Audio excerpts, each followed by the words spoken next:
Saya mengucapkan selamat petang kepada Bapak Ibu Saudara-saudari yang terkasih di dalam Tuhan. Kita mau memulai ibadah kita pada petang hari ini, menghimbau untuk setiap kita yang membawa handphone bisa mematikan handphonenya sehingga tidak mengganggu jalannya ibadah.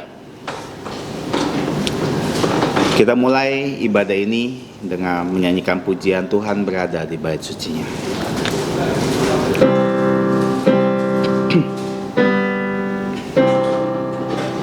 Tuhan berada di bait sucinya, semua orang di hadapan Tuhan sujudlah, berdiam diri, sembah sujud. Amin. Mari kita bersatu teduh. Dengarlah firman Tuhan dari Mazmur nomor 93 ayat 1 sampai yang kedua. Tuhan adalah Raja, Ia berpakaian kemegahan. Tuhan berpakaian berikat pinggang kekuatan. Sungguh telah tegak dunia, tidak bergoyang. Tahtamu tegak sejak dahulu kala. Dari kekal Engkau ada. Amin. Satu teduh selesai. Mari kita bangkit berdiri dan menyanyikan pujian nomor 10, Nobatkanlah Raja. Pujian nomor 10.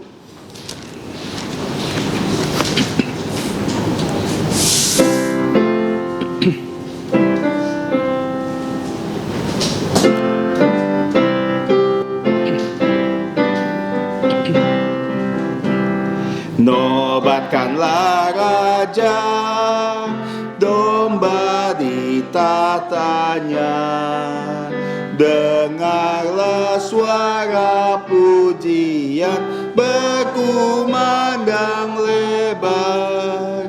Bangunlah jiwaku, bersorak dan puji Kristus yang mati gantiku selama-lamanya.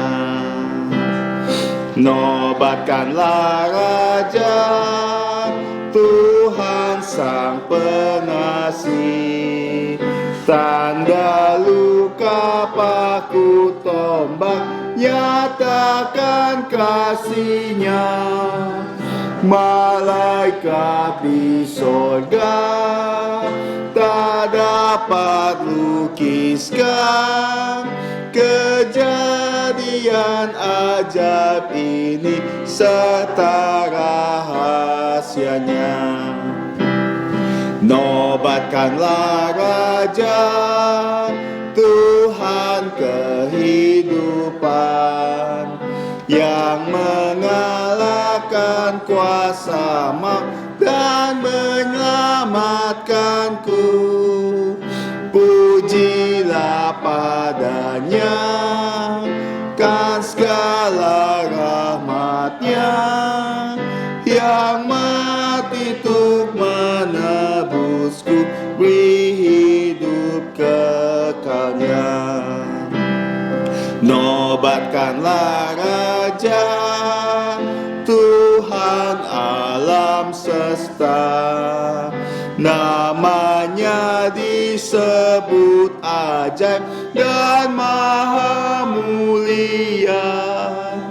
Raja-raja dunia bertelut padanya. Terima kota kemegahan, terpujilah kasih-Nya. Nobatkanlah Raja, Raja segala raja. Dialah Sang Maha Pencipta, bertata di sorga. Puji Dia penebus yang mati untukku. Puji dan memuliakannya selama-lamanya. Mari kita tetap berdiri dan kita masuk dalam doa. Bapa Surgawi, Bapa dari Tuhan kami Yesus Kristus, yang adalah Raja kami, Raja yang telah mengalahkan maut dan memenangkan peperangan terhadap maut. Raja yang nanti akan menjadi Raja segala raja saat Ia datang kedua kalinya. Kami datang kepadamu ya Bapa dengan segala rasa syukur untuk segala kebaikan yang kami rasakan tiap hari lepas tiap hari. Tak terhitung ya Bapa berkat-Mu kepada kami, baik berkat-berkat rohani yang kami rasakan di jiwa kami, untuk keselamatan dari Tuhan Yesus Kristus, bahkan untuk firman-Mu yang selalu kami baca dan kami renungkan setiap hari, dan untuk kekuatan dan pertolongan Roh Kudus di dalam kami mengambil setiap keputusan di hidup kami. Kami bersyukur Bapa. Kami juga bersyukur untuk segala berkat jasmani, kesehatan, kekuatan, kemampuan untuk bekerja, belajar, bahkan melayani Engkau. Terima kasih untuk semuanya ya Bapa. Kami mau datang ke hadapan-Mu saat ini, merendahkan diri kami dan memohon ampun atas segala dosa dan pelanggaran kami. Karena kami tahu kami adalah manusia yang lemah. Kami tidak jauh dan tidak lepas dari dosa. Bahkan saat pikiran kami jahat, perkataan kami jahat, perbuatan kami jahat, yang kami lakukan selama seminggu ini, mohon Kau mengampuninya. Dan melalui darah Tuhan Yesus, menghapuskan segala dosa kami. Sehingga kami bisa datang kepadamu dengan hati yang suci dan tangan yang bersih, menyembah Kau di dalam roh dan di dalam kebenaran. Sehingga nama-Mu saja yang dimuliakan dan ditinggikan pada petang hari ini. Tolong Bapa sertai ibadah ini dari awal, pertengahan, hingga akhirnya. Khususnya nanti saat kami mendengar firman-Mu, tolong siapkan kami, sehingga kami bisa duduk diam, mendengar firman-Mu, dan bisa membawa pulang berkat yang tidak terhingga. Terima kasih ya Bapa. Kami berdoa dan mengucap syukur hanya di dalam nama Tuhan Yesus Kristus yang telah mengajarkan kami doa Bapa kami yang berbunyi. Bapa kami yang di surga, dikuduskanlah nama-Mu, datanglah kerajaan-Mu, jadilah kehendak-Mu di bumi seperti di surga. Berikanlah kami pada hari ini makanan harian kami, dan ampunilah kami akan kesalahan kami, seperti kami juga mengampuni orang yang bersalah kepada kami. Dan janganlah membawa kami ke dalam pencobaan, karena Engkau-lah yang mempunyai kerajaan dan kuasa dan kemuliaan sampai selama-lamanya.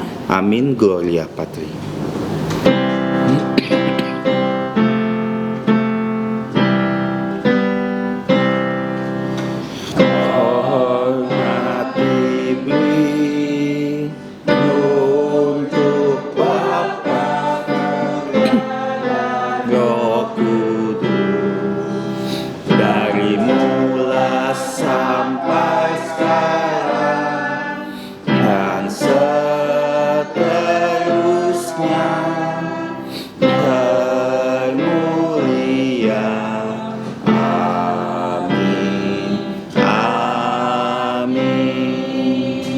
Jemaat Tuhan dipersilakan untuk duduk.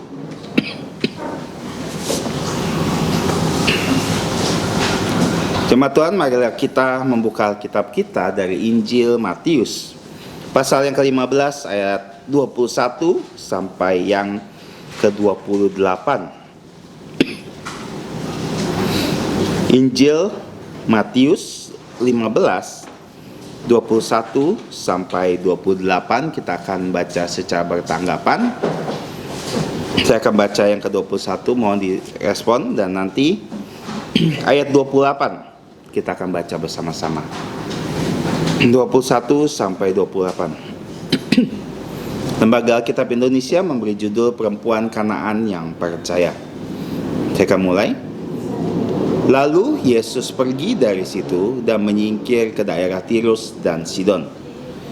Maka datanglah seorang perempuan Kanaan dari daerah itu dan berseru, "Kasihanilah aku ya Tuhan, putra Daud, karena anakku perempuan kerasukan setan dan sangat menderita." Tetapi Yesus sama sekali tidak menjawabnya. Lalu murid-muridnya datang dan meminta kepadanya, "Suruhlah ia pergi." Ia mengikuti kita dengan berteriak-teriak. Jawab Yesus, "Aku diutus hanya kepada domba-domba yang hilang dari umat Israel." Tetapi perempuan itu mendekat dan menyembah dia sambil berkata, "Tuhan, tolonglah aku."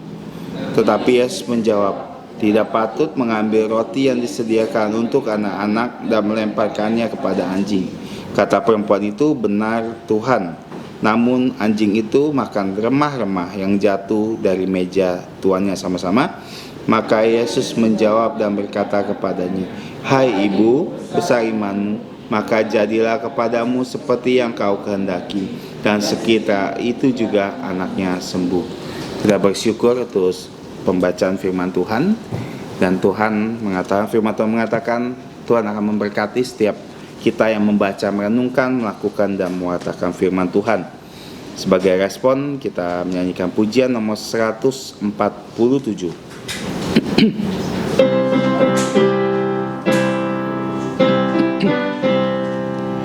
Susah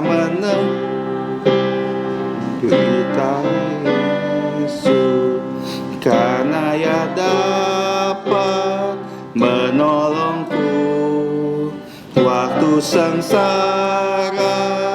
Beritahu Yesus, aku anaknya yang menjaga. Beritahu Yesus, beritahu Yesus, ku tak dapat tanggung sendiri. Beritahu Yesus, beritahu Yesus, hanyalah Yesus penolongku. Ku menderita, beritahu Yesus, dia obatku, lemah lembut. Bila ku mohon, Tuhan menolong. Segala susahku yang menanggung. Beritahu Yesus, beritahu Yesus, ku tak dapat tanggung sendiri. Beritahu Yesus, beritahu Yesus, hanyalah Yesus penolongku. Cobaan datang, ku perlu Yesus yang memikulku, ku bebanku. Dia yang peduli, mengasihiku. Ku mau berserah pada Yesus. Beritahu Yesus, beritahu Yesus, ku tak dapat tanggung sendiri. Beritahu Yesus, beritahu Yesus, hanyalah Yesus penolongku. Warta Jemaat,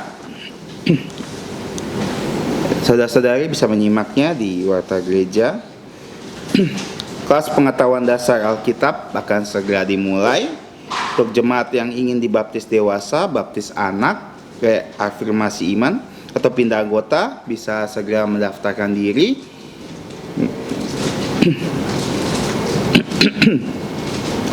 Yang kedua, puji Tuhan, di mana kita dituntun berkebaktian di rumah masing-masing. Kami terus menghimbau untuk setiap kepala keluarga untuk bisa memimpin ibadah melalui video tuntunan yang telah diupload ke YouTube, sehingga seluruh keluarga bisa menyembah Tuhan dalam roh dan kebenaran. Dan kita juga bersyukur ibadah tatap muka sudah berlangsung beberapa bulan. Kami terus menghimbau untuk kaula muda yang di bawah dan dewasa yang di bawah 60 tahun bisa datang bergereja di kubur raya. Dan yang terakhir, puji Tuhan juga gereja sudah memberikan pengajaran firman Tuhan untuk anak-anak, sekolah minggu dan CMC yang sudah diupload di YouTube. Harap kepala keluarga bisa menggunakan pengajaran firman ini untuk mengajarkan anak-anaknya. Dan yang terakhir, saya melihat ada yang baru hari ini datang, bisa bangkit berdiri dan mohon didokumentasikan.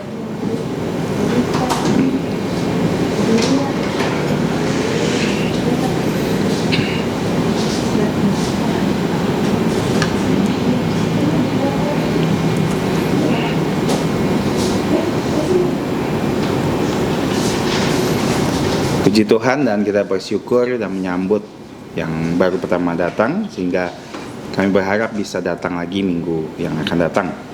Selanjutnya kita akan memberi yang terbaik untuk Tuhan. Kita menyembah Tuhan lewat persembahan. Karena saudara Andi tidak datang, saya meminta saudari Sherlyn untuk menggantikannya. Kita akan menyanyikan pujian 271.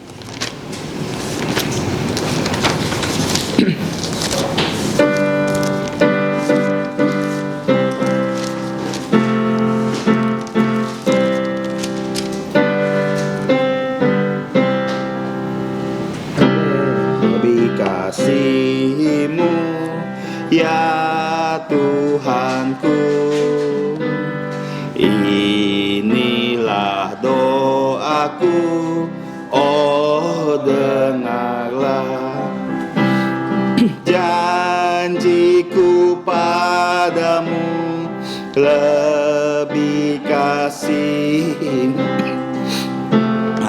Tuhanku, oh dengarlah. Dahulu dunia dan diriku, kini hanya Tuhan ku bersandar.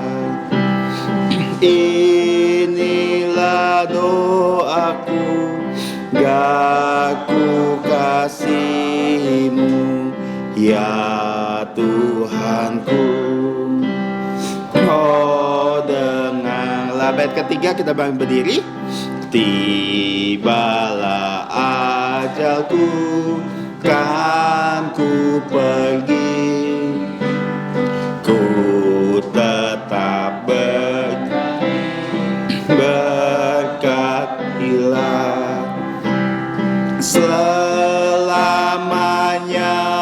aku mau mengasihimu, ya Tuhanku, oh dengarlah.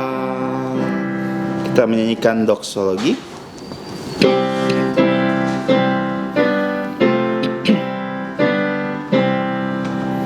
Puji Allah sumber berkat, puji Dia semua ciptaannya,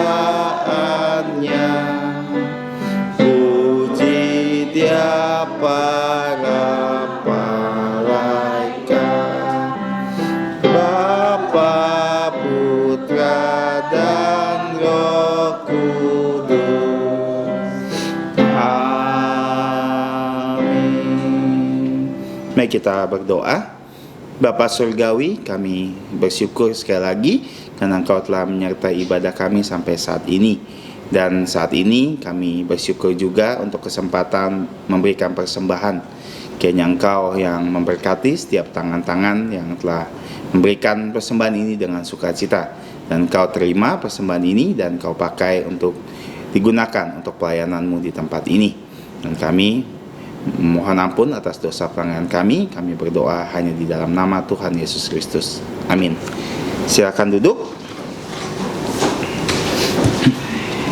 Tiba saatnya kita akan mendengar firman Tuhan. Untuk anak-anak bisa menuju ruang sekolah minggu. Hari ini kita akan mendengarkan firman Tuhan. Yang akan membawa firman Tuhan adalah lagu Injil Peter Yoksan dengan tema Yesus menyembuhkan gadis kerasukan roh jahat. yang terambil dari Matius 15, 21, 28 dan Markus 7, 24 sampai 30. Kepada hambanya dipersilakan. Saudara-saudari yang saya kasih dalam Tuhan Yesus, selamat malam. Saya akan bacakan dari Injil Tuhan Yesus yang merupakan gabungan dari Injil Markus pasal 7 dan Matius pasal 15, yaitu, maka kata Yesus, atau Yesus menjawab kepada wanita itu, "Hai wanita, besar imanmu, karena kata-katamu itu, maka jadilah kepadamu seperti yang kau kehendaki. Pergilah sekarang, sebab setan itu sudah keluar dari anakmu." Dan seketika itu juga, atau pada jam itu juga, anaknya sembuh. Perempuan itu pulang ke rumahnya, lalu didapatinya anak itu berbaring di tempat tidur, sedang setan itu sudah keluar. Mari kita berdoa. Bapa, kami mengucap syukur di hadapan kami sudah Engkau bukakan firman yang maha kuasa, firman yang memberikan hidup yang kekal. Kiranya firman ini pada malam ini dapat ditabur kepada lubuk jantung yang subur, menghasilkan buah pertobatan dan menghasilkan pertumbuhan iman kami, sehingga kami semakin dekat dan percaya dan bersandar kepada Putra-Mu Tuhan Yesus. Dengarkannya Bapa doa kami, ampunilah dosa kami, dalam nama Tuhan Yesus kami berdoa dan bersyukur. Amin. Nah, kalau kita lihat di Injil Tuhan Yesus, perikop yang ke-90, itu judulnya adalah iman dari perempuan Sirofenisia. Kenapa disebut iman seorang perempuan? Kalau kita membaca di Injil Matius, itu 24 kali disebut tentang perempuan. Dan di sini banyak hadir kaum Hawa, kaum wanita. Tetapi di dalam Injil Matius, nama-nama perempuan yang dicatat itu tidak banyak. Dimulai dari nama Tamar. Kalau kita lihat silsilah Tuhan Yesus dalam Matius pasal 1. Kemudian di situ Tamar juga bukan orang Yahudi. Kemudian ada Rahab, juga bukan orang Yahudi, yang imannya seorang mantan pelacur, disejajarkan dengan pahlawan iman yang bernama Abraham, disandingkan oleh penulis kitab Ibrani, sangat hebat. Ya, tujuannya nanti kita akan belajar, kalau perempuan itu hancur sejak awal, keluarga akan hancur. Perempuan kalau bisa dihancurkan sejak gadis, dihamili, punya anak haram, nggak akan punya keluarga yang bagus. Keluarga juga begitu. Kalau kamu lihat ya, satu keluarga yang berhasil, ibunya pasti jempolan loh. Kalau ibunya begini, anak-anaknya pasti begini. Ini pelajaran di gereja kita. Ya, pelajaran untuk kita semua. Iblis ingin menghancurkan wanita. Karena dari wanita yang hancur, tidak bisa lahir Tuhan Yesus. Kalau kamu lihat seorang pria yang agung berdiri di mimbar, biasanya ibunya bagus tuh. Dari sejarah gereja. Contoh, John Wesley, ibunya bagus, putra-putranya bagus. Kalau ibunya sontoloyo, anaknya pun sontoloyo. Makanya kita diajar malam ini, ibu-ibu khususnya, jadilah ibu yang bagus. Nah, kita akan lihat ya, kalau ibunya nggak bagus, anak-anaknya kalau tak bagus, jangan salahkan orang lain. Lalu Yesus berangkat dari situ dan pergi ke daerah perbatasan. Disebutkan di sini secara geografis ke arah utara, yaitu Tirus dan Sidon. Ia masuk ke sebuah rumah dan tidak mau ada orang yang mengetahuinya. Kenapa begitu? Karena dia ingin menyingkir dan memberi pelajaran khusus kepada para muridnya. Kalau Yesus berada di daerah tanah perjanjian, apa yang terjadi? Begitu banyak orang berkerumun sehingga dia nggak bisa punya waktu tersendiri mengajar murid-muridnya. Ini penting sekali ya, kita harus punya waktu tersendiri dengan Yesus. Baru iman kita bisa tumbuh. Kalau kamu di rumah tak pernah baca Alkitab, tidak pernah berdoa, ya asik dengan handphone, asik dengan yang lain, pasti iman kamu tuh hancur lebur. Nah, kamu lihat di sini, Yesus ya masuk ke rumah, dia tidak mau orang tahu, tetapi di situ tidak bisa dirahasiakan. Malah seorang wanita, ya di sini Indonesia suka pakai ibu ya, ibu bapak. Padahal di Alkitab itu wanita disebut perempuan Kanaan, sangat menarik ya. Diuraikan dia dari daerah Sirofenisia, orang Kanaan yang menyembah berhala, Disebut juga orang Yunani. Ya, perempuan itu seorang Yunani, artinya dia kulitnya putih. Ya, karena di daerah utara itu banyak ya penduduk yang datang bukan hanya dari Asia tapi dari Eropa, kulitnya putih. Dan kemudian kita lihat di sini, anak perempuannya kerasukan roh jahat. Kerasukan roh jahat. Ya, segera perempuan ini mendengarkan tentang Yesus, lalu datang tersungkur di depan kakinya. Perempuan itu seorang Yunani bangsa Siro-Finisia. Ia memohon, nah garis bawahi ya, ia memohon. Kenapa dia memohon? Karena dia berdoa langsung kepada Yesus. Jadi pada saat itu orang bisa datang langsung kepada Yesus, minta pada Yesus. Kalau sekarang kita berdoa kepada Bapa dalam nama Yesus. Ingat baik-baik ya. Dia berdoa kepada Yesus untuk mengusir setan itu. Ya, berulang kali Injil Markus mengatakan setan, setan, setan. Ingat, setan ingin menghancurkan wanita, kalau bisa keperawanannya dihancurkan pertama kali sehingga lahir anak-anak haram. Perempuan-perempuan kalau bisa semuanya jadi pelacur. Itu rencana setan.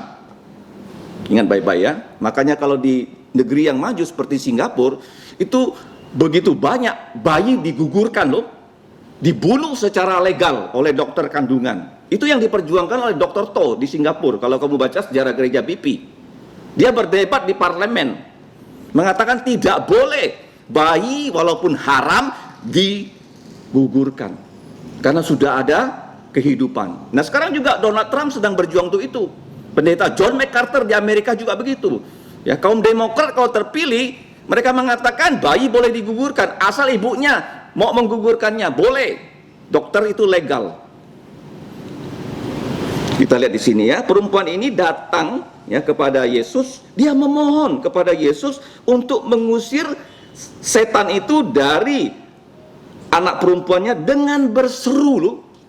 Nah, dari sini kita belajar wanita ini punya suatu prinsip hidup yang setiap wanita di sini mendengarkannya harus punya. Kalau enggak punya, kalian akan gagal jadi ibu. Kalian akan gagal jadi perempuan.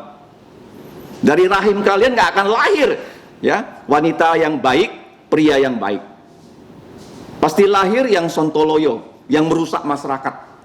Yang pertama kamu lihat ya, wanita ini walaupun dia bukan orang Yahudi, Yesus sengaja datang ke daerah itu. Dan dia berteriak dikatakan di sini. Nah, kenapa dia berteriak? Dari doanya, permohonannya langsung kepada Yesus, ada 10 hal yang bisa kita pelajari. Pertama-tama, permohonannya itu penting. Bahkan saya katakan paling penting loh. Kenapa paling penting? Banyak ibu-ibu sekarang nggak tahu. Mereka pikir ya, yang paling penting itu bersolek. Kalau ibu ya, tidak cantik, wah, nggak baik. Tapi ibu ini bukan ya, orientasinya bukan masalah fisik, tetapi anak perempuannya dirasuki setan. Saya sering katakan, kalau dirasuki setan, artinya dia belum percaya Yesus. Menjadi ibu, menjadi kakak, kalau kamu sudah percaya Yesus, adikmu belum percaya Yesus, anakmu belum percaya Yesus, kamu harus seperti perempuan ini. Urusan yang paling penting, datang kepada Bapak, minta anak-anak kita semua percaya Yesus. Makanya saya tidak bosan-bosan bertanya pada anak-anak saya, kapan kamu percaya Yesus? Estra selalu menjawab, kelas TKB saya sudah percaya Yesus. Tanyakan ya anak-anakmu ya, adik-adikmu, kapan kamu percaya Yesus? Itu paling penting. Dia belum percaya Yesus, maka dirasuki setan. Kalau sudah percaya Yesus, setan itu nggak bisa merasuki kita. Dia hanya bisa mempengaruhi pikiran kita, sehingga pikiran kita menyimpang dari firman Tuhan. Yang pertama, paling penting. Nah, kalau sudah paling penting, satu-satunya yang bisa menolong adalah Yesus, betul. Yang kedua, dia pantang menyerah. Perempuan sekarang ya, jarang yang pantang menyerah. Seringkali sudah menyerah. Dalam imannya, dia pantang menyerah karena dia berteriak-teriak kepada Yesus. Sebenarnya perempuan yang berteriak-teriak itu tidak sopan ya. Apalagi di tengah-tengah laki-laki, kalau perempuan itu banyak bersuara, itu perempuan yang nggak baik loh. Kamu pasang nggak alat rekam? Kalau di dalam kumpulan orang perempuan itu banyak suara, itu nggak baik. Alkitab mengatakan pria yang harus bersuara. Dan dia berteriak-teriak, kenapa? Karena hanya dia saja. Dan tidak dikatakan kenapa ayahnya nggak datang. Nah ini juga ya, keluarga ini punya ayah yang sontoloyo. Saya sudah katakan, kalau seorang ayah tidak baik, ibunya masih baik, keluarganya ada harapan. Kalau ayahnya sudah sontoloyo, ibunya sontoloyo, aduh habislah. Ini pelajaran pentingnya. Banyak di gereja kita hanya ibu yang percaya Yesus. Tapi ibu yang percaya Yesus belum tentu anak-anaknya bisa percaya Yesus loh. Di gereja kita ada buktinya loh. Di banyak gereja ibunya sering ke gereja, anaknya malas ke gereja. Gagal. Jangan seperti itu. Jadi dia di sini berteriak-teriak. Ya, kita lihat karena dia pantang menyerah. Dia sudah bisa ketemu Yesus. Yang ketiga apa? Dia datang penuh hormat. Banyak orang datang ke gereja, dia petentang petenteng di gereja. Tidak penuh hormat. Tadi pagi saya sangat tersentuh lubuk jantung saya. Karena ada dua wanita, begitu datang mereka berdua berdoa. Saya sudah kirim fotonya. Apa kamu datang ke rumah Tuhan dengan sikap doa seperti perempuan ini? Dia penuh hormat. Nah sekarang kita pelajari doanya seperti apa ya. Yang pertama doanya tuh pendek saja. Dia berkata apa? Kasihanilah aku ya Tuhan. Ya, dikatakan putra Daud karena anakku perempuan kerasukan setan dan sangat menderita. Ini penderitaan bukan hanya fisik tapi juga rohani. Orang yang kerasukan setan kalau kita lihat di Singkawang orang yang tatung, loya, dia pasti menyakiti dirinya. Kenapa dia merasa diri nggak sakit? Karena apa? Dirasuki setan. Ya, sudah dikatakan minggu yang lalu tentang orang Garada. Walaupun dia melukai dirinya, dia sakit berdarah, dia tidak sakit. Dan ibu yang normal tahu putrinya itu sakit. Bukan hanya fisik, tapi juga mentalnya. Tadi saya sudah katakan ya, setan itu ingin menghancurkan semua manusia. Yang paling mau dihancurkan itu wanita. Kalau wanitanya hancur, pasti generasi berikutnya kalau tidak setannya diusir, perempuan ini akan melahirkan keluarga yang hancur. Camkan ya di benak kita ya. Nah, kemudian doanya tuh pendek. Doanya bukan hanya pendek, doa itu apa sih? Saya sudah sering katakan 5S, sapa Bapa, sesal dosa, kemudian syukur anugerah, kemudian saudara didoakan. Nah dia mendoakan anaknya, bukan diri sendiri, anaknya. Saudara didoakan, baru sendiri didoakan. Selesaikan dalam nama Yesus. Nah doanya itu pendek, doanya itu sapa dengan pujian. Seringkali kita salah berdoa, langsung berdoa pada Tuhan Yesus. Di sini kenapa dia minta sama Tuhan Yesus? Karena dia bertemu dengan Tuhan Yesus. Kita berdoa pada Bapa dalam nama Tuhan Yesus. Ingat baik-baik ya. Nah, kemudian dia menyebut ya puji pada Yesus. Puji itu apa? Puji itu kalau kita sebut nama Tuhan dengan tepat. Jangan sampai kita ketemu orang, kita ketemu A, sebut namanya B. Ya, di Alkitab ya sudah kita simpan di kalender kita ada 365 nama dan gelar-gelar dari Allah. Sudah 2 kali kalender itu dicetak. Itu tiap hari bisa kamu baca. Karena tiap hari kamu sebut nama dan gelar Allah, kamu menjadi orang yang paling berbahagia. Karena menyebut nama dan gelar Allah dengan tepat itu bagus. Kamu lihat di sini ya, dia menyapa Tuhan, Kurios, Yehova. Ya, zaman sekarang ada satu aliran sesat yang kurang ajar mengatakan Yesus itu bukan Yehova. Dia adalah Allah kelas 2. 100% manusia tapi Allahnya 50%. Itu saksi sesat Yehova. Kalau dia datang ke rumah kamu, usir. Pernah saksi Yehova datang ke bawah, saya berdebat dengan dia, saya tunjuk dia, orang yang memberitakan Injil yang lain terkutuk loh. Dia marah sama saya. Akhirnya dia tidak berteman lagi dengan teman baiknya saudara Sultan. Ingat baik-baik ya, Yesus adalah Tuhan. Ya, tidak boleh kurang daripada itu. Dia berkata Tuhan, putra Daud. Kenapa putra Daud? Kalau kita baca dalam 1 Samuel, Daud ingin membangun bait Allah dan Tuhan mengatakan saya akan membangun rumah untuk kamu dan rumahmu akan kekal. Dan di situ ada satu raja yaitu Kristus akan menjadi raja atas nama Daud untuk selama-lamanya. Jadi Yesus itu adalah nabi, Yesus itu adalah imam, Yesus adalah raja. Jadi sebutannya tepat. Kamu lihat ya, orang asing bisa menyebut nama Yesus dengan pas. Sedangkan orang Yahudi banyak yang nggak percaya Yesus. Jangan sampai kita di gereja yang sudah punya Alkitab, punya kelas-kelas pendalaman Alkitab, punya sekolah Alkitab, kamu tidak tahu tentang Alkitab. Makanya nama gereja itu gereja Alkitab, supaya kita tahu nama Alkitab, supaya kita jangan salah menyebut nama dari Tuhan Yesus. Nah, dia berkata untuk anaknya ya, kita seringkali berdoa untuk diri sendiri, dia berdoa untuk putrinya. Karena putriku kerasukan setan dan sangat menderita, tetapi Yesus sama sekali tidak menjawabnya. Nah, ini jadi problem. Seringkali masalah yang kita hadapi itu tidak selesai-selesai bertahun-tahun. Kenapa begitu? Karena Tuhan punya waktu untuk menolong kita. Contohnya di Alkitab, yang berdoa 20 tahun untuk seorang anak, yaitu Ishak. Ribka itu mandul setelah menikah dengan Ishak, 20 tahun tidak punya anak. Dikatakan oleh Alkitab, Ishak berdoa dan Tuhan memberi bukan hanya satu anak, tapi 2 anak kembar. Kamu punya masalah apa?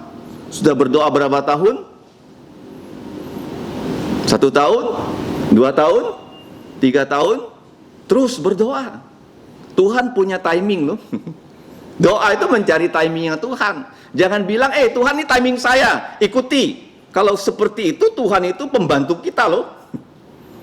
Dia bukan pembantu kita, dia Tuhan kita. Dia punya waktu untuk melakukan yang terbaik untuk kita. Nah, kamu lihat ketika perempuan ini tidak digubris oleh Yesus, murid-muridnya terus datang kepada dia, ya, kepada Yesus, suruh Yesus mengusir perempuan itu. Suruhlah dia pergi. Dia mengikuti kita dengan berteriak-teriak. Tadi saya katakan lah, kalau perempuan ada di tengah-tengah kaum pria, bersuara saja tuh nggak sopan. Apalagi perempuan ini berteriak-teriak, sangat mengganggu. Jawab Yesus, aku diutus hanya kepada domba-domba yang hilang dari umat Israel. Memang betul, 3,5 tahun Yesus itu fokusnya melayani 12 suku Israel. Dan Yesus memilih 12 rasul khusus untuk 12 suku bangsa Israel. Dia punya planning setelah dia naik ke surga, dia akan pilih seorang rasul yang bernama Paulus. Dalam hidupnya itu tidak menikah, bukan bercerai loh, tidak menikah seperti Yeremia. Ahok itu salah. Tidak menikah. Karena pelayanannya tiap hari tidak di rumah. Dan Paulus itu pergi mengabarkan Injil kepada orang Yunani, orang Roma, semua orang tak bersunat. Yesus perkataannya pas ya, bahwa dia 3,5 tahun itu melayani di tengah-tengah orang Israel. Tetapi perempuan itu mendekat dan menyembah dia. Dia berkata, Tuhan, tolonglah aku. Ya, jadi doanya puji, kemudian doanya itu pas. Ya, pas, minta tolong.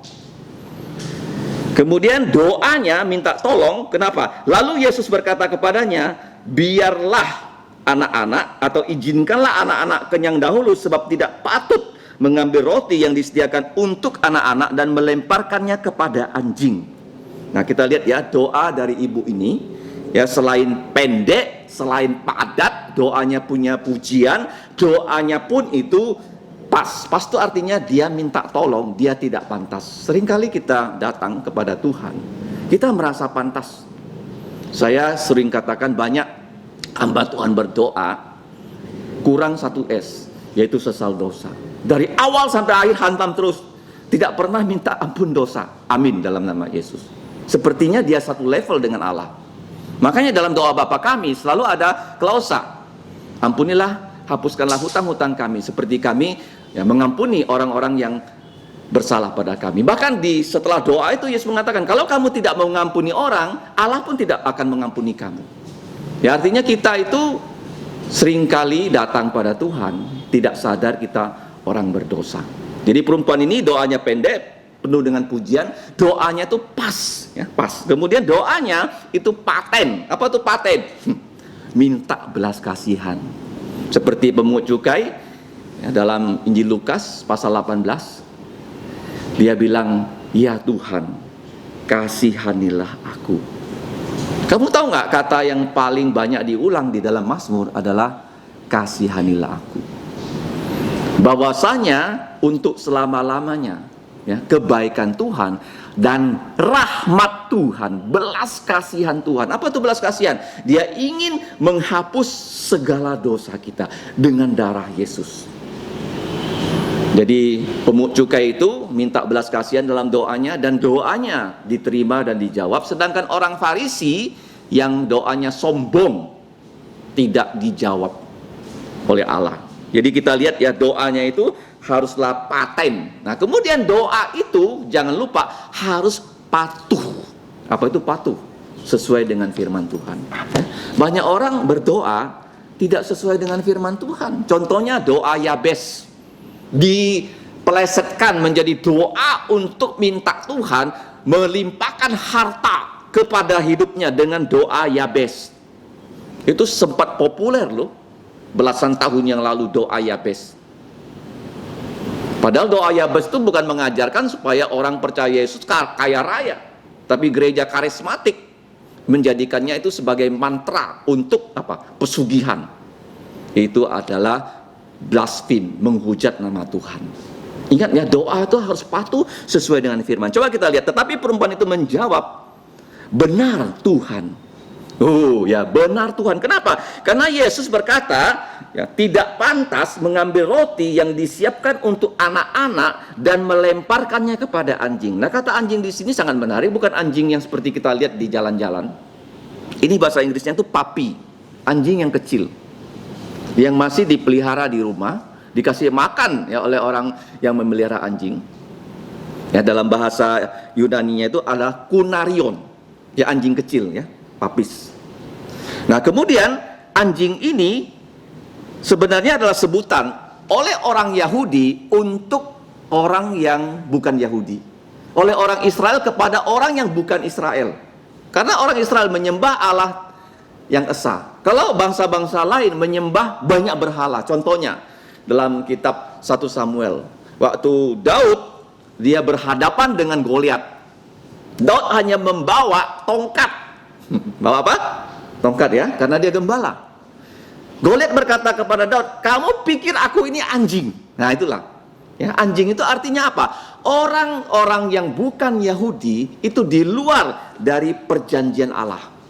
Karena perjanjian Allah kepada manusia, manusia hanya bisa selamat kalau percaya kepada Mesias. Dan Mesias itu harus lahir dari rahim keturunan Abraham. Itulah janji. Ya, bukan berarti Tuhan Yesus itu menghina orang itu, bukan. Yesus hanya mengatakan orang Yahudi memandang kalian yang bukan Yahudi itu seperti anjing kecil. Nah, kamu lihat ya, perempuan ini dia tahu itu penting, dia pantang menyerah, dia tahu hanya Yesus yang bisa menolong, gak ada yang bisa menolong dia. Dan waktu Yesus berkata begitu, dia berkata, "Benar, amin." Ini penting loh. Pada saat firman Tuhan diberitakan, tidak peduli siapa yang ngomong tentang firman Tuhan ini. Bisa A, B, sampai Z. Mimbar ini untuk A, B, sampai Z. Yesus punya 12 murid. Dari Petrus sampai Yohanes. Semua boleh berkata-kata dari mimbar ini. Bukan hanya untuk paus ya, mimbar ini. Siapapun yang ngomong dari mimbar ini, kalau bicaranya sesuai firman Tuhan, kamu berdoa. Supaya yang dengar mengaminkannya. Nggak ada gunanya khotbah ini. Ya, pengkhotbahnya berbusa-busa, tapi di bawah nggak ada yang amin. Saya sering mengamati kalau ada pengkhotbah, saya lihat siapa yang dengar khotbah. Saya lihat apa yang mereka lakukan. Ada yang tidur, ada yang melamun, ada yang mukanya memandang jendela, tidak memandang mimbar. Kamu doakan. Kamu tahu Spurgeon kenapa berhasil berkhotbah? Waktu dia berkhotbah kepada ribuan orang, ada 400 anggota gerejanya berdoa supaya firman yang disampaikan Spurgeon itu punya tempat. Kenapa? Karena Alkitab berkata, Yesus berkata, firman itu seperti benih, jatuh di jalan, dimakan burung. Iblis itu ada di sini loh. Iblis itu walaupun tidak bisa merasuki kamu, dia bisa mengambil firman itu. Kamu tidak ada menangkap firman yang pada saat ini kamu dengar. Datang kosong, pulang kosong. Tong kosong nyari bunyinya. Jadi berkata benar, amin. Itu adalah pekerjaan Roh Kudus. Ya, Paulus sering mengatakan ada yang menanam, menabur benih, ada yang menyiram. Menyiram tuh begini, kamu buka direktori gereja, kamu doakan si A, si B, si C, semua kamu doakan supaya mereka sungguh-sungguh bisa belajar firman. Itu yang saya doakan, supaya seluruh keluarga saya mau belajar firman. Kalau orang sudah mau belajar firman, firman itulah yang akan membebaskan mereka dari dunia, dari diri, dari setan. Dia berkata, amin, benar Tuhan. Tetapi anjing kecil di bawah meja, karena orang Yahudi kan nggak akan membawa anjing yang besar ke dalam rumah, itu makan juga remah-remah yang dijatuhkan anak-anak dari meja tuannya. Kenapa dia bisa berkata begitu? Bukan dia jenius ibu ini loh, bukan. Karena dia dituntun Roh Kudus. Kalau khotbah yang sesuai firman dari firman ini, bukan pengkhotbahnya pintar, jangan salah. Pengkhotbahnya dipakai Roh Kudus. Ingat baik-baik loh. Kamu mau lihat gereja yang punya Roh Kudus adalah pengkhotbah bisa menyampaikan firman sesuai dengan isi lubuk jantung Tuhan. Bukan pengkhotbahnya pandai, bukan. Pengkhotbah itu tidak ada yang pandai, semuanya bodoh. Roh Kudus yang berbicara lewat bibir mulut dari pengkhotbah. Roh Kudus yang berbicara lewat ibu wanita yang tidak kita tahu siapa namanya. Ya, kalau kalian lebih dulu ke surga, kalian bisa tahu nama ibu ini siapa ya. Kalau saya ke surga dulu dari kalian, saya lebih dulu tahu siapa nama perempuan ini. Karena nggak disebut. Maka jawab Yesus kepada perempuan itu. Kamu lihat di sini ya, doanya paten, minta belas kasihan, doanya patuh. Patuh. Amin Yesus, betul. Betul, anjing itu ya nggak akan diberi makan, tapi anak-anak kalau makan kan ada remah-remah yang jatuh. Nah, Yesus juga begitu. Memang dia melayani di daerah tanah perjanjian, tapi ada remah-remah yang jatuh. Kamu lihat dalam pelayanan Yesus, justru nanti ya akan kita lihat orang yang tak bersunat ini memberikan pukulan yang hebat pada orang Israel, karena Yesus 2 kali berkata, imanmu besar, kepada 2 orang saja. Perempuan Sirofenisia ini dan 1 kepala pasukan 100 yang bukan orang Yahudi, yang bilang sama Yesus, aku tak pantas terima engkau di rumahku. Engkau berkata maka akan jadi seperti aku ya, bos dari 100 orang. Begitu aku perintah, mereka langsung jalan. Kamu perintah saja Tuhan Yesus, pasti anak saya sembuh. Nah, kepada orang seperti itu 2 orang Yesus berkata imannya itu mega. Apa? Mega. Kalau kamu lihat Mega Mall, kamu berdoa, Tuhan beri saya iman yang mega. Karena Yesus mengatakan pada murid-muridnya ketika mereka lupa bawa roti, ya, iman kamu itu kecil. Iman kamu apa? Kecil. Iman itu bisa bertumbuh ya. Jangan sampai iman kamu, pengetahuan kamu tentang firman Tuhan dan kepatuhan kamu pada firman Tuhan itu stagnan, harus bertumbuh. Nah, dia berkata benar. Maka jawab Yesus kepada perempuan itu, hai wanita. Ya, dari kata wanita ini kita dapatkan ya, dokter ahli kandungan itu disebut ginekologi. Wanita, bukan ibu ya. Hai wanita, besar imanmu. Nah, doanya petuh, karena kata-katamu itu ya, pergilah ya, maka jadilah kepadamu seperti yang kau kehendaki. Pergilah sekarang sebab setan itu sudah keluar dari anakmu. Jadi kita lihat di sini, doa yang penuh dengan iman, doa yang penuh dengan kepatuhan itu akhirnya akan yang terakhir, padu dengan kehendak Tuhan. Kehendak Tuhan itu sudah ada dalam Alkitab. Dan kehendaknya juga sudah ada untuk kamu semua. Nanti kita akan pelajari apa sih kehendak Tuhan untuk kamu. Nah, kita lihat di sini, dia diberitahu oleh Yesus ya, bahwa jadilah kepadamu seperti yang kau kehendaki, dan kamu kehendaki itu kamu doakan. Seringkali kita punya kehendak, tidak pernah kita doakan. Ya kan, kita hanya punya kehendak, tapi kehendak itu harus kamu doakan. Gereja kita punya kehendak, kita selalu doakan supaya dari gereja ini bisa ya dibangun 7 gereja, 12 gereja, beratus-ratus gereja kalau boleh. Kehendak itu harus kamu nyatakan. Perempuan ini ya menyatakannya dengan verbal kepada Yesus. Ya, seringkali dalam persekutuan hamba Tuhan kan, kita minta kesaksianmu apa, doamu apa, dinyatakan. Ya, kalian di sini juga ya punya banyak kehendak, keinginan baik. Kalau kita nyatakan, kamu lihat ya, akan Tuhan laksanakan. Pergilah sebab setan itu, nah tadi saya sudah katakan setan ya. Yang dalam khotbah Saudara Zakaria dikatakan ada kemerdekaan dari 5 aspek. Kalau boleh saya tambahkan 2. Merdeka dari setan. Ya, banyak orang itu menjadi loya karena dijajah oleh setan. Itu kenyataannya. Dalam Alkitab itu dikatakan apa? Daimonizonai. Daimon. Ya, banyak kuasa setan, banyak orang-orang itu karena dirasuki setan, dia melakukan kejahatan loh. Kejahatan yang tidak biasa terjadi di masyarakat. Dan hanya Yesus yang bisa membebaskan manusia, memerdekakan manusia dari belenggu setan. Ya, karena kerjanya setan itu begitu hebat di akhir zaman. Dia tahu waktunya sudah sedikit. Dan kemerdekaan berikutnya, kita harus juga merdeka dalam dana. Dalam apa? Dana. Nah, kelihatannya mustahil.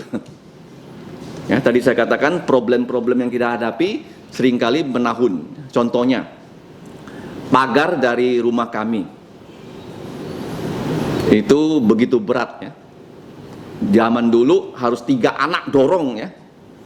Pintu gerbang itu baru bisa dibuka. Saya masih punya banyak fotonya, banyak gambarnya. Istri saya paling jengkel kalau melihat pagar itu begitu. Dia waktu ya, bulan 3 masih berat ya. Waktu dia buka pagar, dia gak mampu buka pagar. Adiknya Esther dari Swiss sama-sama dorong baru bisa buka, terus tutup. Problem belasan tahun. Tetapi saudari Ana dan Rudi memperkenalkan seorang tukang bernama Ten. Dikatakan dia bisa ngelas, dia bisa mekanik, dia bisa macam-macam. Jadi waktu dia datang servis genset, dia cek ya, pagar ini masalahnya apa.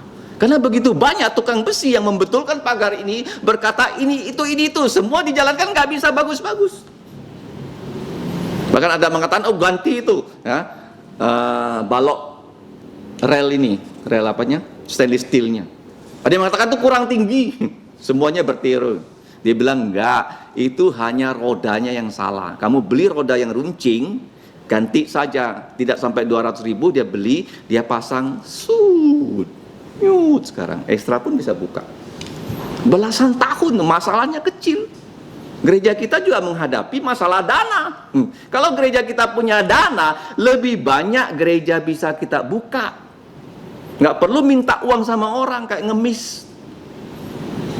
Siapa tahu Tuhan satu saat memberikan kita dana sehingga kita lebih memberitakan Injil. Yang menyekolahkan banyak orang sekolah kitab dan membuka banyak gereja. Kendala kita adalah dana. Merdeka dari dana, merdeka dari demon. Ya, di gereja kita ada satu remaji. Saya tanya dia, mau baptis nggak? Nggak bisa. Terus temannya sebelah bilang, papanya loya.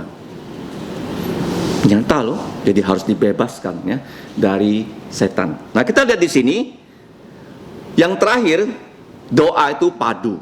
Kehendak kita yang baik itu padu dengan kehendak Bapa. Kenapa? Karena kehendak kita yang baik itu datangnya dari Bapa. Ya, kenapa perempuan ini bisa datang pada Yesus? Karena dituntun Roh Kudus. Nah, kita sekarang lihat aplikasi untuk kita itu apa? Yang pertama, Yesus ingin seluruh keluarga kita percaya Yesus. Anak perempuan ini dirasuki setan. Kesimpulan pertama, anak perempuan ini tidak percaya Yesus. Tetapi setelah Yesus bebaskan anak perempuan ini dari belenggu setan, ibunya pulang yang punya iman besar. Ibunya ini pasti mendidik anak ini untuk percaya Yesus. Itu prioritas pertama. Ya, perempuan menjadi perempuan, kalau kamu bisa bawa anak kamu, membawa adik-adik kamu percaya Yesus, itu pertama. Tidak ada yang lain. Ya, kalau kamu lihat dalam Alkitab, perempuan itu penting loh. Amsal 31 dari ayat 10 sampai ayat 31. 22 ayat tentang wanita. Saya harap di gereja kita banyak wanita yang seperti itu. Tadi saya katakan kalau wanitanya baik, anaknya baik. Kamu lihat kenapa anak-anaknya nggak baik, ibunya pasti nggak baik. Ibunya sontoloyo, anak-anaknya sontoloyo, pasti itu. Kalau satu anaknya berhasil, itu kemurahan Tuhan. Ya, jadilah ibu yang baik. Ya, bawa anakmu dalam doa tiap hari supaya mereka sungguh-sungguh percaya Yesus. Itu yang pertama. Dia ingin seluruh keluarga percaya Yesus. Yang kedua, Tuhan Yesus itu Injilnya bukan hanya untuk orang Yahudi, bukan hanya untuk kita, tapi harus ke segala bangsa. Beritakanlah itu dengan bahasa Hakka, bahasa Teochew, bahasa Ahe, bahasa Jawa, bahasa Madura, supaya lebih banyak orang percaya Yesus. Kalau kamu hanya bisa ngomong Injil dalam bahasa Indonesia, kamu jadi orang yang gagal. Kamu punya bahasa ibu, belajar. Kamu bisa bahasa Inggris, pakai. Saya pernah punya pengalaman yang tidak pernah saya lupakan. Di airport Singapura, ada seorang dari Arab Saudi mencari saya, tanya saya, ini betul nggak gerbang ke Arab Saudi? Dia nggak bisa baca. Saya bilang betul. Tapi saya nggak bisa kabarkan Injil pada dia karena dia tidak bisa bahasa Indonesia, dia tidak bisa bahasa Inggris, dia hanya bisa bahasa Arab. Penting ya, karena kita hidup di masyarakat Majemuk Indonesia, belajar bahasa sebanyak-banyaknya. Kalau kamu lahir, kamu aja bisa ngomong bahasa Inggris, kamu mati bahasa Inggris, kamu orang yang tak berguna. Makanya saya tekankan, kalau kamu sudah bahasa Indonesia bisa, kamu belajar bahasa yang lain. Supaya kamu bisa kabarkan Injil kepada orang sebanyak-banyaknya. Itu kedua ya, Siro-Fenisia bertemu Yesus. Kemudian yang berikutnya, kita lihat di sini bahwa perempuan ini ya bukan hanya imannya dipuji oleh Yesus sebagai iman yang besar, tetapi kita tahu ya bahwa perempuan ini dia tidak putus asa membawa anaknya supaya ditolong oleh Yesus. Kita juga yang terakhir, jangan sampai kita putus asa memberitakan Injil. Itu pekerjaan yang paling berat. Kita beritakan Injil, orang itu belum percaya, tapi kita datang lagi kali berikutnya. Kita datang lagi sampai orang itu putus nafasnya, atau sampai kita putus nafasnya. Kita beritakan Injil. Jadi hari ini kita sudah belajar tentang iman dari perempuan Siro-Fenisia yang putrinya tidak dibawa ya. Kenapa putrinya tidak dibawa? Karena putrinya kerasukan. Ya, kemungkinan putrinya itu nggak bisa ikut dia di rumah, tapi dia tahu Yesus Maha Kuasa, tidak perlu datang ke rumahnya, dan dia percaya penuh kepada Yesus. Dan kita lihat perempuan ini ya, waktu datang pada Yesus, dia tahu itu yang paling penting urusannya, dia pantang menyerah, kemudian dia datang pada Yesus dengan penuh hormat, kemudian dia puji nama Yesus, kemudian doanya itu doa yang pas, doa yang pendek, doa yang ya, bukan hanya ya doa yang panjang-panjang, pendek saja. Ya, seringkali kita berkata, oh saya nggak bisa doa. Ini doa ini pendek, sesuai dengan keperluan kamu. Kamu bisa berdoa, dan kita lihat doanya itu doa yang pas. Ya, pas itu apa? Dia tahu dia tidak pantas. Di luar ya dari komunitas orang Yahudi. Walaupun dia disebut anjing ya, oleh orang Yahudi, dia tidak mundur.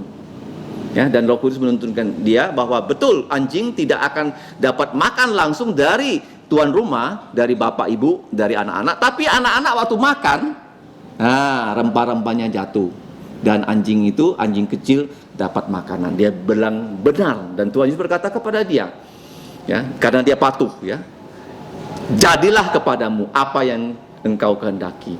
Jadi begitu Yesus berkata begitu, anaknya yang kerasukan setan, setannya itu keluar. Ingat baik-baik loh, di dunia ini banyak orang berbuat jahat karena setan.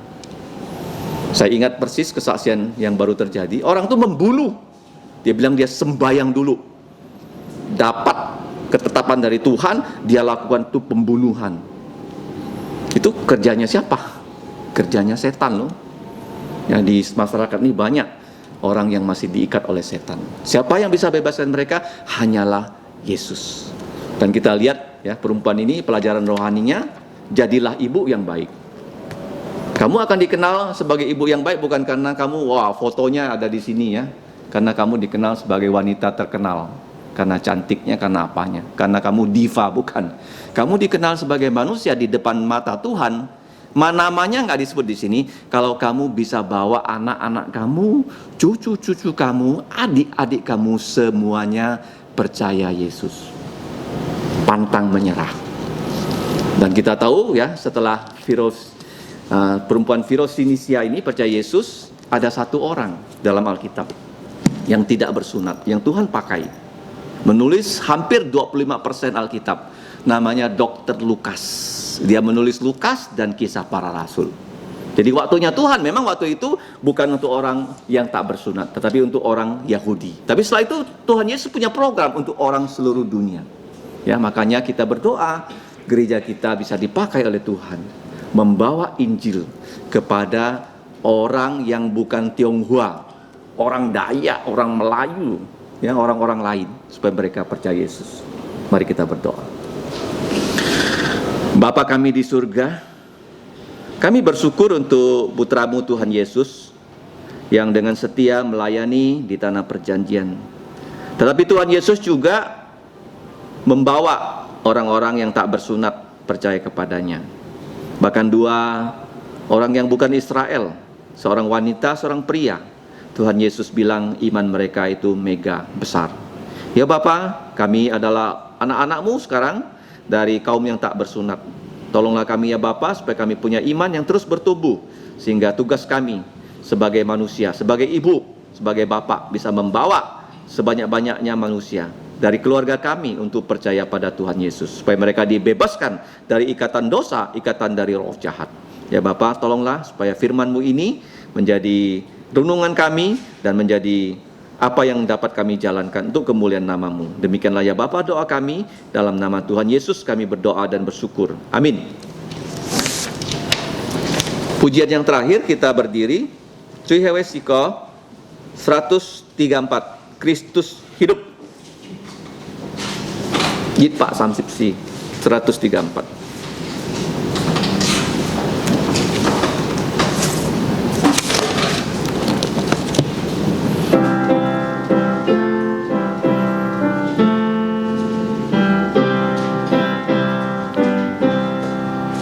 Kulayani Tuhanku, kini ku di dunia. Ku tahu ya tetap hidup selama-lamanya. Rahmatnya ku alami, suaranya ku dengar. Tiap ku memerlukannya, ya mendengar. Kristus hidup, kini tetap hidup. Ya dekatku, ya sertaku, jalan yang ku tempuh. Kristus hidup, ku memasyurkannya. Kau bertanya, ya hidupkah? Benar, Kristus hidup. Di mana ku berada, ada kasih Tuhan. Meski kita takut, ku tak putus harap. Ku tahu ya memimpinku tembus ombak badai. Saat kedatangannya penuh mulia. Kristus hidup, kini tetap hidup. Ya dekatku, ya sertaku, jalan yang ku tempuh. Kristus hidup, ku memasyurkannya. Kau bertanya, ya hidupkah? Benar, Kristus hidup. Umat Tuhan nyanyilah, bersorak memuji, menyanyi haleluya. setia untuk Kristus Raja. Tuhan pengharapanku dan kekuatanku, tak seorang seindah Dia, penuh kasih. Kristus hidup, kini tetap hidup. Ya dekatku, ya sertaku, jalan yang ku tempuh. Kristus hidup, ku memasyurkannya. Kau bertanya, ya hidupkah? Benar, Kristus hidup. Mari kita berdoa. Bapa kami yang di surga, Bapa dari Tuhan kami Yesus Kristus, yang adalah kepala gereja, kami bersukacita di akhir dari kebaktian matahari terbenam. Kami sudah memuji nama-Mu, kami sudah membawa persembahan, bahkan kami sudah mendengarkan firman-Mu. Ya Bapa, sekarang kami akan pulang ke rumah kami masing-masing. Ya Bapa, kiranya di antara yang mendengarkan firman-Mu, ada yang belum percaya, berikanlah mereka iman, bebaskanlah mereka dari ikatan dosa, sehingga Tuhan Yesus bisa masuk dalam lubuk jantung mereka, menjadi juru selamat mereka. Ya Bapa, kami yang sudah percaya, kiranya firman yang kami dengar, mau kami pelajari, kami ulangi, sehingga kami punya kekuatan lebih untuk menjadi saksi Tuhan Yesus di tengah-tengah masyarakat yang menuju kepada kebinasaan. Supaya melalui kesaksian kami, lebih banyak orang bisa percaya Yesus. Tolonglah ya Bapa, anak-anak-Mu, baik sebagai pelajar, sebagai ibu rumah tangga, sebagai pekerja, sebagai pelayan, bahkan yang berbeban berat saat ini, kami datang minta pertolongan-Mu. Engkau akan membebaskan kami dari segala problema kami. Tuhan Yesus tidak pernah menolak orang yang datang minta tolong padanya. Ya Bapa, kami tahu Engkau akan menjaga kami yang sudah percaya, supaya kami tidak tersandung. Bahkan ketika Yesus datang, Tuhan Yesus akan memberikan kami semua, baik yang sudah mati maupun yang sekarang hidup, dengan tubuh yang mulia, supaya bisa bertemu dengan Yesus di angkasa. Ya Bapa, kami tahu Engkau adalah satu-satunya Allah, juru selamat kami dalam Tuhan Yesus, yang layak menerima segala kemuliaan, segala kemegahan, segala kuasa, segala kehormatan, dan segala otoritas. Hanya Allah kami saja yang punya. Demikianlah doa kami, sehingga nama-Mu dimuliakan melalui kehidupan kami. Dalam nama Yesus kami berdoa dan bersyukur. Amin. Amin. Amin. Amin. Amin. Silakan duduk, saat teduh.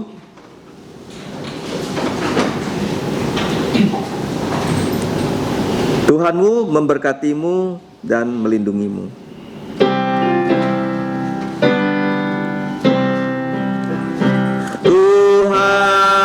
Memberkatimu, Tuhan melindungi, menyinarimu, memberi kasih karunia. Tuhan menyinarimu dengan wajah-Nya, memberi kasih karunia, karunia, damai sejahtera diberi Tuhan.